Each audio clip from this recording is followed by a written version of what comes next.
Okay, what if we're compounded continuously?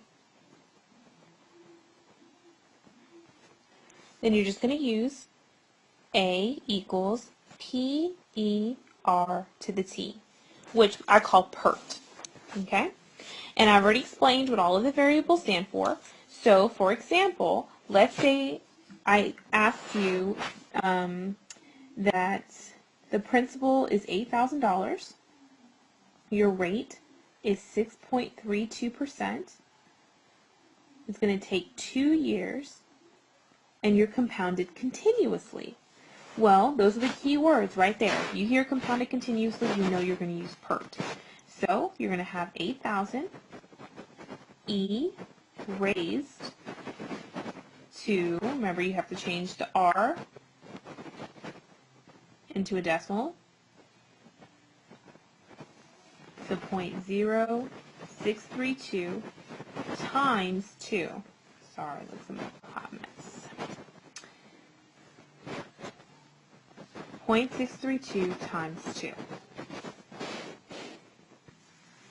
Now, most calculators have an E button. For example, if you have a TI 83, 84, it's the, you would hit the second button, and then it's 1, 2, 3, 4, 5, 6, 7 buttons down on the left-hand side. It says E to the X. And so you just hit that, and then you place in whatever you need to place in for the exponent. And I got $9,077.89 is my answer. All right, don't forget that I can make you solve for any of the variables. So if I asked you, how much money must be deposited today to become $2,400 in 10 years at 6.5% compounded continuously. Keywords right there, so you know that you're going to use PERT. Okay? It's going to become 2,400. So this right here, you guys, is your A.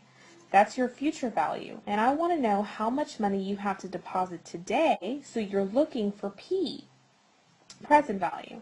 E, your rates, let's change that, 1.065.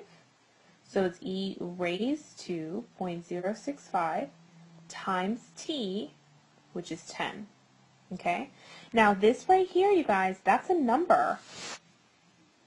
It's approximately 1.9156. Okay? The issue is, though, you don't want to round. You want to take as many numbers as you can. You don't want to round until the very end, okay? Because it can really mess up your rounding, and if it says to round to the nearest cent, you could miss it by like like 5 cents. And you don't want to do that. So you want to try to pull about 4 or 5 decimal after the decimal, 4 or 5 decimal places after the decimal. So now I'm going to divide both sides by both sides by 1.9156. So I can find out what P is.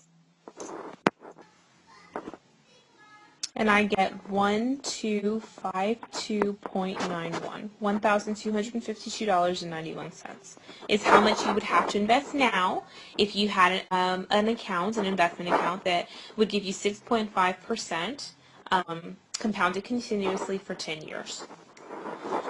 All right, well, I hope these examples were helpful. Go ahead and try your homework for compounded continuously, and let me know if you have any questions.